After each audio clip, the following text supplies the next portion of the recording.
지금부터 아동학대 신고 의무자 교육을 시작하도록 하겠습니다. 먼저 아동 인권과 아동 권리에 대해서 알아보도록 하겠습니다.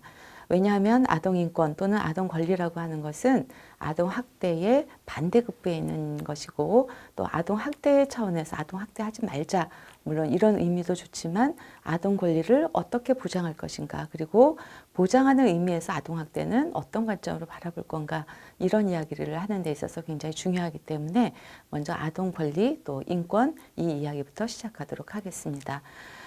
우리나라는 1991년 유엔 아동권리협약의 비준을 받게 됩니다.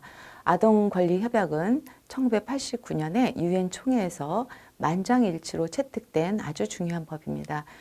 국제법은 유엔 총회에서 채택을 해야만 하는 것인데 만장일치로 통과한 협약은 유엔 아동권리협약밖에는 없습니다. 또한 가장 많은 국가가 비준을 받은 그런 협약이기도 합니다. 자, 유엔 아동권리 협약에 우리나라가 비준을 받으면서 아동의 권리는 아동에게 있다. 다시 말하면 아동은 권리의 주체인 한 인간이다 라고 하는 인식을, 물론 그 이전에도 그래야 된다라는 이야기는 있었지만 범국민적으로 이런 인식들을 확산시켜 나가기 시작하는 기점은 바로 이 시기라고 이야기할 수 있겠습니다. 아시다시피 좀 전에 말씀드렸고 유엔 총회에서 만장일치 채택된 유엔 아동권리협약은 대부분의 회원국, 그러니까 유엔 회원국이 비준한 것이고, 그리고 국내법, 그러니까 각국의 비준 국가죠. 비준 국가의 국내법과 동일한 효력을 발휘합니다. 그렇기 때문에 우리나라도 유엔 아동권리협약 내용에 위배되는 국내법이 있을 때는 그 국내법을 아동권리협약을 위배하지 않도록 다시 개정하거나 수정하도록 되어 있습니다. 여기서 얘기하는 그 협약에서 얘기하는 아동의 권리는 네 가지 유형으로 이야기될 수 있습니다. 생존권, 발달권, 보호권, 참여권이 있죠. 생존권은 아동들이 기본적인 삶을 누리는 데 필요한 권리를 말합니다. 발달권은 잠재 능력을 최대한 발휘하는 데 필요한 권리이고, 보호권이라고 하는 것은 유해한 환경으로부터 보호받을 권리를 말합니다. 참여권은 아동이 자신의 나라나 지역사회 활동에 적극적으로 참여할 수 있는 권리입니다. 이렇게 아동 권리 유형을 말씀드리는 것은 이 권리를 말하자면 보장받지 못할 때, 아동이 이 네 가지의 권리를 보장받지 못할 때 그것이 아동학대다라고 하는 것을 우리가 이야기하기 위함입니다. 그 아동 권리를 강화하기 위해서 그 유엔에서 이렇게 협약을 추진하게 된 여러 가지 배경이 있습니다.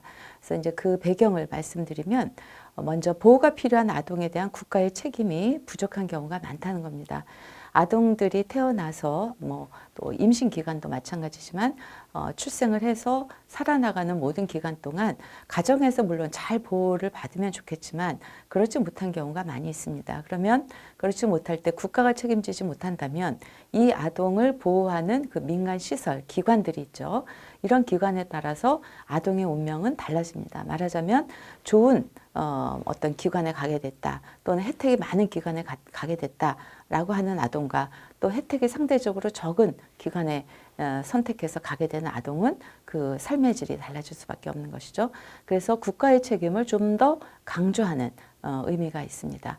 또 아동은 시민입니다. 아동은 앞으로 시민이 되는 그런 존재가 아니라 이미 시민입니다. 그렇기 때문에 아동도 시민으로서의 권리, 자유 이런 것들이 보장돼야 되는데 이것은 우리가 미래 세대라더니 앞으로 이 시대를 짊어지고 나간다, 이 사회를 짊어지고 나간다, 이런 개념으로 많이 쓰지 않습니까? 그런 의미에서 시민으로서 아동의 권리나 자유가 부족해서 이런 부분들을 좀 강조할 필요가 있겠다. 또 하나는 현대 사회에 오면서 많은 아동들이 신체 활동이 부족하다라고 하는 거죠. 그래서 이것은 신체 활동이 부족하면서 오는 여러 가지 병, 건강하지 못한 어떤 생활 상태, 이런 것들의 위험, 말하자면 그런 요인들이 많이 증가하고 있다는 것이고, 또한 그것뿐만이 아니라 마음의 건강도, 예를 들면 우울감이라든지 이런 것들을 포함해서 마음의 건강도 상당히 우려되는 그런 지점들이 있다. 그래서 이런 부분들로부터 아동이 건강하게 성장하려면 말하자면 이런 국제적인 어떤 협력이 필요하다라는 것이죠. 또 하나는 가족과 친구와의 시간이 굉장히 만나는 시간이 부족하다는 것이죠. 가족들도 대부분 맞벌이이기 때문에 부모들이 맞벌이이기 때문에 낮 시간 동안은 아동은 아동대로 있어야 되는 것이죠.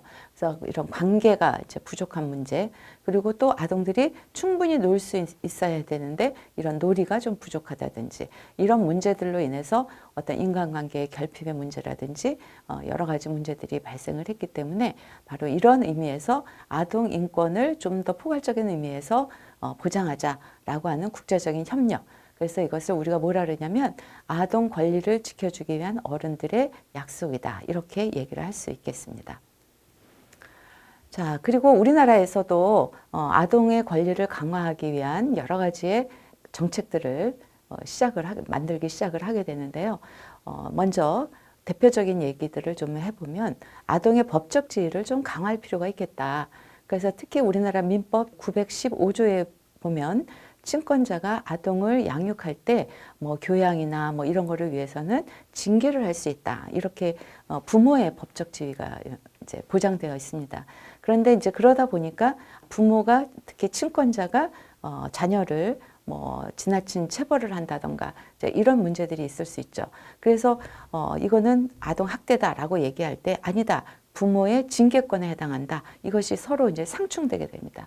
그래서 이런 징계권의 범위에서 체벌, 실질적으로 신체적인 어떤 그 학대 이런 것들은 좀 한계를 설정하자. 이 정도까지는 아동 학대니까 징계권에서 이 부분은 빼야 된다라고 하는 거죠. 그래서 이런 것들이 지금 검토되고 있는 중입니다. 그래서 아직 그 민법이 개정되지는 않았지만 충분히 논의가 돼서 앞으로 개정돼야 된다라고 아동 학대 관점에서는 이제 많이 주장을 하고 있죠. 또 하나는 아동 학대에 대해서 국민 인식을 좀 개선하자라고 하는 캠페인을 상당히 많이 확산시키려고 노력을 하고 있습니다. 그래서 아동 체벌에 대해서 우리나라는 좀 관대한 편입니다. 그래서 애들은 다 이렇게 맞으면서 큰다. 또 맞아야 나쁜 버릇을 고칠 수 있다. 이제 이런 부분. 그리고 선생님이나 부모는 그럴 수 있는 존재다. 이제 이렇게 그동안 우리 전통적으로 그런 생각들을 많이 해왔죠. 그래서 지금은 그래서는 안 된다라고 하는, 그래서 학교에서도 체벌 금지라고 하는 것들이 지금 거의 대부분 이제 사회적 합의를 이루어가는 상황이고요. 가정에서도 이제 그래야 된다라고 하는 사회적 분위기를 만들기 위해서 여러 가지 노력을 해야 됩니다. 그래서 아동의 권리 존중을 위해서 정부에서는 아동 권리 보장원 이라고 하는 것들을 이제 운영을 하고 있죠. 그래서 아동 인권 단체들과 아동 권리 보장원이 함께 공동으로 이 체벌에 관한 사회적 분위기를 좀 전환하기 위한 캠페인들을 많이 하고 있는 걸로 알고 있습니다. 또 하나는 누락 없는 출생을 이제 지향하는 것이죠. 왜냐하면 아기를 낳고 아기가 출생을 하면 당연히 이제 출생을 했다라고 하는 이제 기록을 국가기관에 통보를 해야 됩니다. 근데 부모들이 어떤 부모들은 안 할 수가 있잖아요. 여러 가지 사정으로. 그래서 이제 이렇게 되면 아이가 학교 갈 때쯤에 학교 그 리스트에도 빠지게 되고 이러기 때문에 이런 문제들이 있습니다. 그래서 이런 것들을 좀 법적으로 제도적으로 좀 확립하자. 그래서 모든 의료기관이 아동이 출생을 했을 때 의료기관에서 직접, 그러니까 부모가 아니라 또는 아기를 낳은 어머니 또는 아버지가 아니라 의료기관이 국가기관에 통보하도록 해서 출생 통보제를 실시하고 있고요. 그다음에 의료기관이 근데 의료기관을 출생 회피하기 위한 하나의 수단으로 또 이용을 해서 부작용이 있을 수 있죠. 그러니까 예를 들면 내가 병원에 가서 아기를 낳으면 이게 국가기관에 통보가 되니까 그러면 나 병원에서 아기 낳지 않겠다. 이런 경우가 있어요. 그래서 이런 부작용을 최소화하기 위해서 보호출산제라는 것도 도입을 하고 있습니다. 그러니까 이건 뭐냐면 내가 아기를 낳을 때 그러니까 그 엄마 입장이죠. 나의 신분을 좀 뭔가 이렇게 가리고 싶다라든지 이런 부분에 대해서 좀 보호할 수 있는 정책입니다. 그래서 이런 두 가지로 인해서 아이들이 일단 출생을 하게 되면 모두 국가기관에 전부 통보할 수 있도록 이렇게 제도화하고 있습니다. 그 다음에 이제 아동학대 대응 체계를 좀 더 개편하자. 라고 하는 논의가 많이 되었습니다. 그래서 아동학대 조사를 좀 공공화한다. 그래서 이거는 이제 그동안 공공화라고 하는 거는 공적 기관에서 한다는 뜻이죠. 물론 아동학대를 다루고 있는 기관이 있습니다. 아동보호 전문 기관이라고 있는데 여기에서 물론 이걸 합니다. 그러나 이 기관은 민간 기관입니다. 그렇기 때문에 어떤 조사를 할 때 그 조사하는 데 있어서 한계가 있을 수밖에 없죠. 그래서 이것은 결국 경찰이라든지 뭐 이런 공적인 기관에서 함께 해야만 가능합니다. 그래서 이런 부분들을 좀 더 강화하는 것이고요. 또 매년 위기 아동에 대한 전수조사 하고 그다음에 사망 사건에 일어났을 때는 그 사례에 대한 분석도 반드시 하도록 되어 있습니다. 그리고 아동학대가 좀 일어날 수 있는 고위험 가정이라든지 이런 경우에는 이런 관계, 가족 관계들을 회복하기 위한 지원 이런 것들을 좀 더 강화하자 이런 제도들을 지금 도입을 하고 있습니다. 자, 그 다음에 아동학대에 대해서 좀 구체적으로 좀 알아보려고 합니다. 아동학대할 때 아동이라고 하는 것은 아동복지법에 의해서 만 18세 미만의 모든 사람을 아동이라고 얘기를 합니다. 그러니까 아동 그랬을 때 영유아라든지 아니면 초등학교 연령기 아동만이 아니라 청소년기에 있는 18세 미만의 모든 자도 아동학대 에서 그 아동에 해당한다라고 볼 수 있겠습니다. 아동학대라고 하는 것은 개념은 아동복지법에서 정의를 내리고 있는데요. 보호자를 포함한 성인이 아동의 건강 또는 복지를 해치거나 정상적 발달을 저해할 수 있는 신체적인 또 정신적인 성적인 폭력 또는 가해 행위를 하는 것과 아동의 보호자가 아동을 유기하거나 방임하는 것을 아동학대로 보고 있습니다. 그러니까 신체적인, 정서적인, 정신적인, 성적인 폭력, 가혹행위만이 아니라 유기, 방임을 포함해서 모두 아동학대다 이렇게 규정을 하고 있습니다. 우리가 아동학대라는 것과 아동학대 범죄 이런 얘기가 조금 개념을 달리하고 있는데요. 뭐냐면 아동학대가 우리가 이제 신고가 돼서 조사를 하는 과정에 아동학대다라고 이제 우리가 규정을 내렸을 때 그것이 범죄냐 아니냐는 조금 다릅니다. 그래서 범죄가 아닐 때는 부모 교육이라던가 뭐 이런 것들을 통해서 좀 더 개선의 여지가 있는 거죠. 그렇게 해서 되는 경우가 있고 아니면 이것은 범죄 행위다라고 볼 수가 있습니다. 그래서 그거는 뭐냐면 형법상의 범죄 그리고 아동학대 처벌법에 규정된 범죄 이런 내용들이 그 학대 조사 과정에서 발견이 되면 이것은 아동학대 범죄가 됩니다. 그래서 형법상의 범죄라는 것은 예를 들어서 상해, 폭행, 학대, 뭐 강간, 뭐 등등, 재물 손괴 뭐 이런 것들이 있고요. 또는 아동학대 처벌법에 규정된 범죄로는 아동학대 치사라든지 중상해 상습범 이런 것 내용들이 있습니다. 그래서 이런 부분은 아동학대 범죄. 그래서 이런 경우에는 이제 실형을 받게 되는 것이죠. 자, 그래서 아동학대 행위와 아동학대 처벌, 행위를 처벌한다라고 하는 것은 아동학대 행위는 아까 말씀드린 대로 수사는 진행하지만 범죄가 아니기 때문에 교육 대상으로 처리를 하는 거고 아동학대 범죄는 처벌 대상이고 범법자로서 대우를 하게 됩니다. 그래서 정도나 아동학대 정도나 법률 위반 정도에 따라 아동학대는 조금 그 결과는 다르게 될 수도 있다라고 할 수 있겠습니다. 아동학대는 어떤 것들이 아동학대냐? 아까 아동학대 정의에서 말씀드렸습니다. 신체학대, 정신적인 학대, 또 성적인 학대, 그리고 유기, 방임 이렇게 얘기를 했었는데요. 이 학대 유형에 대해서 좀 더 자세하게 알아보도록 하겠습니다. 먼저 신체학대입니다. 가장 눈에 띄게 우리가 잘 발견할 수 있는 것이 신체학대죠. 그래서 이것은 아동에게 행하는 신체적인 폭력 또는 가혹행위를 말합니다. 직접적으로 신체에 가해하는 그런 행동, 그리고 도구를 사용하는 행동, 그리고 신체에 유해한 물질로 신체를 가해하는 행위, 또 완력을 사용해서 신체를 위협하는 행위, 이런 모든 것들이 신체학대에 해당한다고 볼 수 있겠습니다. 신체학대자의 경우에는 5년 이하의 징역 그리고 5천만 원 이하의 벌금에 처하도록 되어 있습니다. 다만 신체학대가 좀 그 형법이나 아동학대 처벌에 관한 법에 그 범죄 행위 아까 말씀드렸었죠. 예를 들면 상해라든지 폭행, 특수폭행, 폭행치사 이런 경우에는 무기징역 또는 5년 이상의 징역에 처할 수 있습니다. 아동학대의 그 신체학대의 사례로는 예전에 허락 없이 외갓집에 갔다가 며칠 머물다가 이제 집으로 돌아온 거죠. 그래서 귀가한 딸에게 화가 나서 그 아이를 욕설을 하고 폭행을 한 아버지가 있었는데요. 법원은 벌금 300만 원을 선고하는 그런 결과를 냈는데요. 그래서 이제 이런 식으로 지금은 아무리 그 친권자라고 하더라도 자녀에게 이런 학대를 하게 되면 특히 폭행을 해서 뭔가 아이에게 굉장히 심각한 어떤 문제가 발생을 했을 때는 이렇게 법원으로 이제 재판을 받게 되는 거죠. 그래서 이런 실형을 받게 된다라고 하는 사례입니다.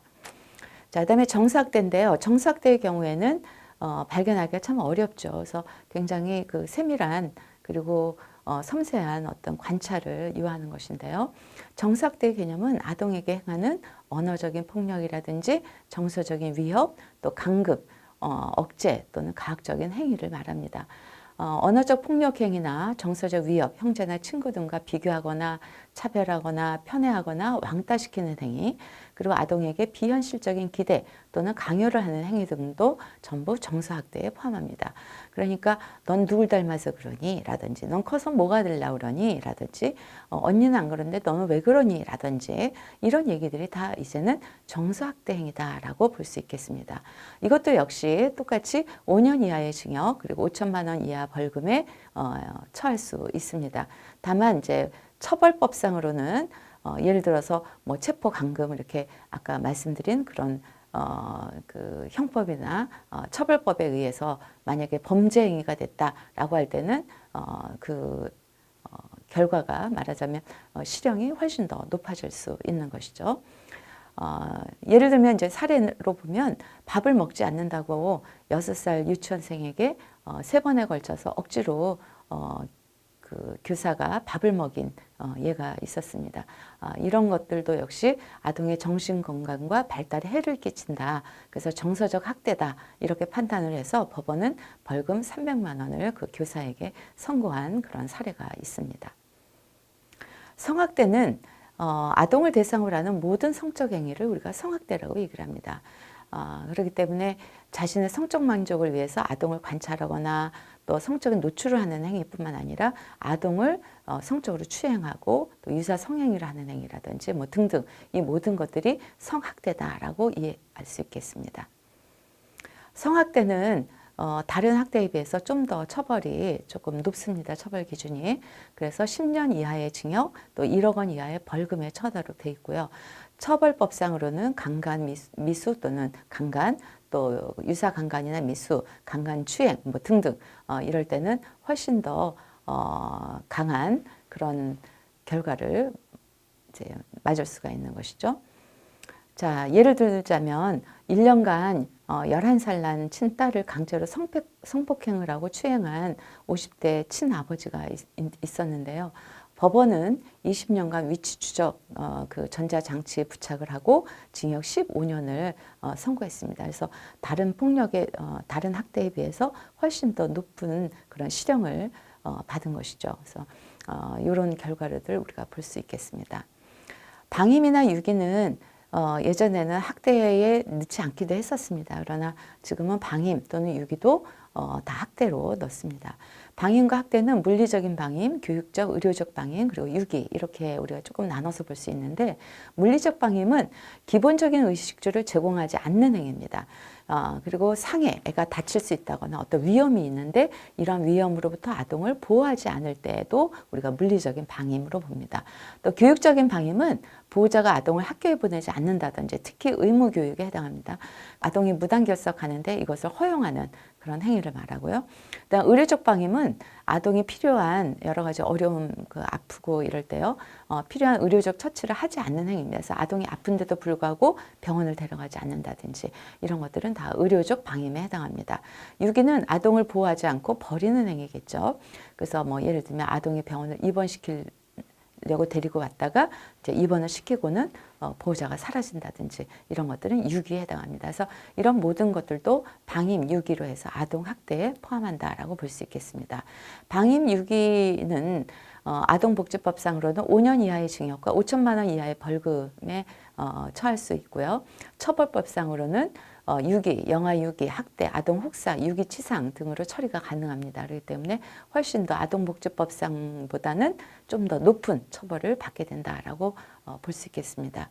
사례를 보시면 12살, 14살 아동들이 거의 쓰레기장과 다름없는 그런 비위생적인 환경에서 생활을 하도록 하게 한 그 아버지가 있었는데요. 이 아버지에게 법원에서는 벌금 300만 원을 선고한 사례가 있습니다. 아동학대 현황을 좀 살펴보도록 하겠습니다. 먼저 연도별 신고 접수 및 사례 판단 건수인데요.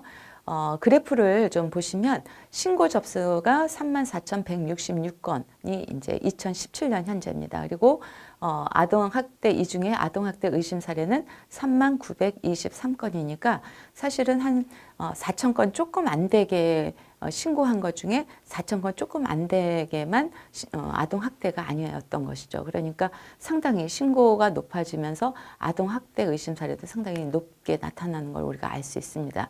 그리고 그 신고가 예전에 비해서 굉장히 많아졌잖아요. 그죠?